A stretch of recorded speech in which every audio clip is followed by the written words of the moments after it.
दोस्तों आज 26 अगस्त और आज की वो तमाम बड़ी खबरें जिसे हम आपके सामने लेकर आ चुके हैं। आज की तारीख में जितनी बड़ी खबरें हैं हम उन तमाम खबरों पर बात करें। इससे पहले थोड़ी सी हिंट मैं आपको इसलिए देना चाहूँगा कि आपको पता चले कि इस वीडियो में आज किस टॉपिक और किस मुद्दे पर बात होने वाला है। देखिए हमारा देश वाकई में तरक्की कर रहा है, उन्नति कर रहा है। एक रोबोट को ऐसा सजा दिया, बल्कि RSS का चोला पहना दिया।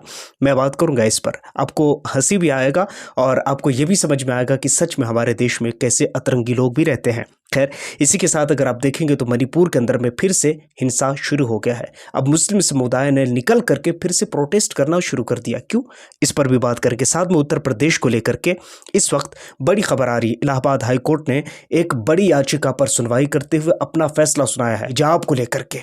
इस बारे में भी बात करेंगे और साथ में TMC के वो विधायक जो उनके बागी हो चुके थे, जो TMC को छोड़ करके, आपने देखा इलेक्शन खत्म होते ही तमाम लोग TMC को छोड़ करके निकल चुके थे। अब उन पर कोर्ट ने उन पर नोटिस जारी करते हुए और कहा है कि वो क्लियरिफिकेशन। इसी के साथ भारत की एक और तस्वीर, जिसे पता नहीं शर्मनाक कहूँ या अफसोसनाक कहूँ, कुछ कहा भी नहीं जाता यहाँ पर।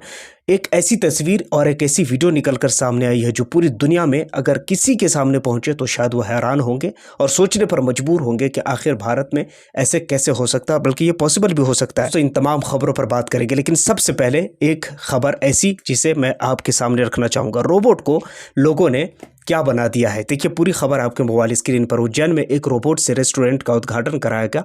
रोबोट की एंट्री नेता के अंदाज में हुई, बल्कि यहाँ तक अगर आपको मैं वीडियो शो करवा रहा हूँ, ये वीडियो अगर आपको शो हो रहा है देखिएगा। इस वीडियो में आप सही तौर पर देख पा रहे हैं, इस वीडियो में रोबोट को भगवा गमछा भी उड़ा दिया गया है। दोस्तों कमाल है ना, कितना अजीब लगता है ना कि एक रोबोट जो सही मानों में एक तरक्की और उन्नति की पहचान है, मगर कुछ लोगों ने उसे भी अपने अपने स्टाइल और अपने अंदाज में उछाल दिया है। खैर इस टाइम में ये पूरे सोशल मीडिया पर वायरल है और कहीं किसी इसको मजाक में ले रहे हैं, कभी कुछ इस पर बहुत सारी बातें हो रही हैं। उसी के साथ अब आइए अगली खबर पर बात करते हैं। खबर यह है कि इलाहाबाद हाई कोर्ट के अंदर से एक फैसला आया है। फैसला क्या था पहले आप ये जान लीजिए। आज से कुछ दिनों पहले हिजाब को लेकर के एक याचिका दायर किया गया था। उस याचिका में ये कहा गया था कि स्कूल में जो पढ़ने वाली बच्ची है उसको हिजाब स्कार्फ लगाने की अनुमति दी जाए, मगर उस तमाम कार्रवाइयों पर सुनवाई करते हुए जस्टिस JJ मुनीर और जस्टिस इंद्रजीत शुक्ला की पीठ ने कहा है कि स्कूल एक ऐसी जगह है जो शिक्षा की, पूरी खबर है पढ़ लीजिएगा।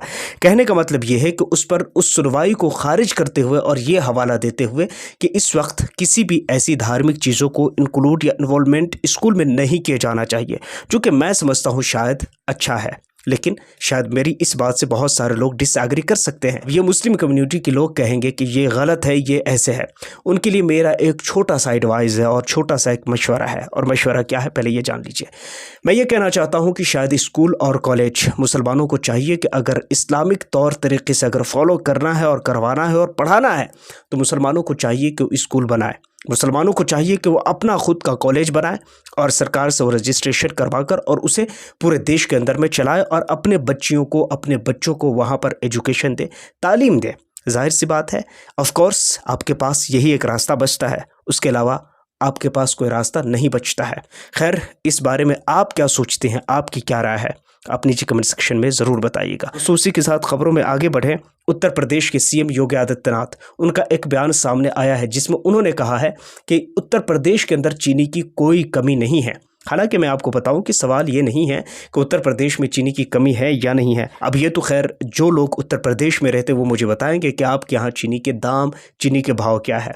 मगर इस टाइम तक जितनी भी खबरें हमने देखी है उन तमाम खबरों में मैंने एक चीज़ सिमिलर देखा है, और वो ये कि तमाम लोगों ने एक बात कही है कि पूरे देश के अंदर में चीनी के दाम बढ़ गए हैं। सवाल ये नहीं है उत्तर प्रदेश के CM योगी आदित्यनाथ कि यूपी में चीनी है या नहीं है, स्टॉक है या नहीं है। सवाल सबसे बड़ा अहम ये है कि इस टाइम में अगर स्टॉक है तो फिर आम लोगों का जेब क्यों खाली हो रहा है चीनी के नाम पर। सबसे बड़ा अहम सवाल ये है। सवाल ये भी नहीं है कि देश के अंदर प्याज है या नहीं है, प्याज के नाम पर आम लोगों के जेब क्यों खाली हो रहे हैं। सबसे बड़ा अहम सवाल ये है। तो इस चीज़ को अब खुद योगी आदित्यनाथ ही क्लियर कर पाएंगे, क्योंकि खुद योगी आदित्यनाथ जी कह रहे हैं कि 28 लाख टन चीनी हमारे उत्तर प्रदेश में मौजूद है। उत्तर प्रदेश में चीनी की कोई कमी नहीं है, तो फिर आम लोगों को क्यों भुगतना पड़ रहा है। इस चीज़ का जवाब खुद योगी आदित्यनाथ से हमारे देश की जनता पूछ लेगी। खबरों में आगे बढ़े, कानपुर पनकी की एक वीडियो निकलकर सोशल मीडिया पर वायरल है।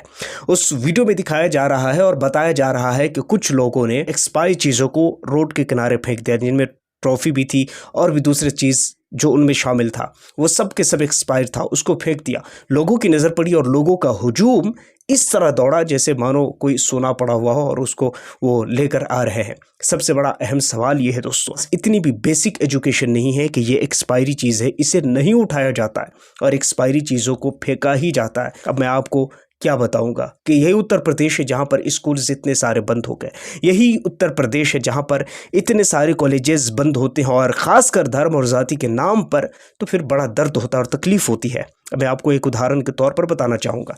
जापान, जिनके बारे में आप अक्सर ये सुनते होंगे कि जापान बहुत सभ्य लोगों का देश है। जापान एक ऐसा देश है जहाँ पर बचपने से लोगों को सिखाया जाता है कि आपको रोड कैसे क्रॉस करना है। बचपन में ही जापान में लोगों को बताया जाता है कि आपको कैसे रहना है, किस तरह रहना है, कैसे बात करना है, कैसे एक्ट करना है, कैसे रिएक्ट करना है। तमाम चीज़ें जापान के अंदर बताई जाती हैं। मगर हमारे देश में, जापान तो छोड़िए, हमारे देश में जो बेसिक एजुकेशन है वो भी नहीं दी जाती है। स्कूल्स बंद किए जाते हैं, कॉलेजेस पर धर्म और जाति के नाम पर ताले मार दिए जाते हैं। सोच कर देखिए, और ये मैं ऐसे ही नहीं कह रहा हूँ, बल्कि मैं इस पर टॉपिक पर बात ही नहीं करना चाह रहा हूँ। अगर बात करना चाहूँ तो शायद घंटों भर की वीडियो बन जाए। सोचिए ना, आपको याद होगा जब मुस्लिम छात्रों ने टॉप किया था तो लोगों ने इतना हंगामा किया वहाँ पर कि उस कॉलेज को ही बंद करवा दिया। सोचिए कितने अजीब और कितने अहम और कितने कीमती लोग हैं। इसी तरह ये जो बेसिक चीज़ें हैं, इन तमाम चीज़ों पर एक बार को ज़रूर लोगों के दिमाग में डालना चाहिए। और ख़बरों में अगर आगे बढ़े तो देखेंगे मणिपुर फिर से जल रहा है, मगर वजह कुछ और है। मैंने कल की वीडियो में ये चीज़ आपको बताया था कि कल कई घरों में आग लगा दी गई और कई सारे वारदात जो कि मणिपुर के अंदर हुआ था। अब आइए इस वक्त की जो रिलेटेड खबर है वो मैं आपको बताना चाहता हूँ। मणिपुर के अंदर में मुस्लिम समुदाय के लोग अब सड़कों पर है। बताएं आपको कि मुस्लिम समुदाय के लोग क्यों सड़कों पर है। देखिए, वक्फ बोर्ड जिसको लेकर के कहा जाता है कि ये मुसलमानों की संस्था है, यहाँ पर सिर्फ मुसलमान ही कार्यकर्ता होंगे, कार्यधर्ता होंगे। अब आपको मैं ऐसे समझाना चाहता हूँ, राम मंदिर जिनके ट्रस्ट में जितने लोग शामिल होंगे वो हिंदू होंगे, उसमें मुसलमान नहीं बर्दाश्त किए जाएंगे। सेम इसी नज़रिए से मुसलमान लोग भी देखते हैं और कहते हैं कि ये जो वक्फ बोर्ड का मामला है ये मुसलमानों का आपसी मामला है, मुसलमानों का चाहे वो धार्मिक मामला हो या जिस भी तरह का मामला हो, मगर वक्फ बोर्ड पूरी तरह से मुसलमानों का हक है और मुसलमानों की ही मिल्कियत में है ये सारी चीज़ें। जबकि सच ये है कि मैं खुद भी वक्फ बोर्ड के कई ऐसे काम से मैं एग्री नहीं करता, मैं उनके कई ऐसे काम से डिसएग्री करता हूं, मगर इस बात पर मैं ये ज़रूर कहना चाहूँगा कि हाँ, इस चीज़ को लेकर के एक मर्तबा फिर से सरकार को पूर्ण रूप से दोबारा इस चीज़ पर गौर करने की ज़रूरत है। क्योंकि मंदिर के किसी भी जो कमेटी सदस्य होते हैं उनमें अगर किसी मुसलमान को आप अगर ऐड नहीं कर सकते हैं तो आप वक्फ बोर्ड में भी ऐड नहीं कर सकते हैं। खैर, इस वक्त ये लोकतंत्र है, हर किसी को हक है बोलने का, तो देखते हैं ये तमाम चीज़ें कहाँ तक जाती है। ट्रंप का एक बहुत बड़ा ऐलान, और सीरिया को 47 साल बाद आतंकवादी की लिस्ट से बाहर कर दिया गया है। अब आतंकवादी की लिस्ट से तो बाहर कर दिया गया है, मगर इस टाइम में जो उन्होंने तर्क दिया है वो ये तर्क दिया है कि हम इनके साथ समझौता, व्यापार और बहुत सारी चीज़ें करेंगे। कहने का मतलब ये है कि इस टाइम में अमेरिका ने सीरिया को 47 साल बाद आतंकवादी लिस्ट से बाहर कर दिया है। देखते हैं आगे क्या होता है। आप इन तमाम तर खबरों के बारे में क्या कहते हैं, क्या सोचते हैं, नीचे कमेंट सेक्शन में ज़रूर बताइएगा। पहली बार आए हैं सब्सक्राइब ज़रूर कर लीजिए, बेल आइकन को प्रेस कर लीजिए। अपना बहुत सारा ख्याल रखिए। मिलता हूँ किसी और वीडियो एंड टॉपिक के साथ। जब तक के लिए थैंक यू फॉर वॉचिंग।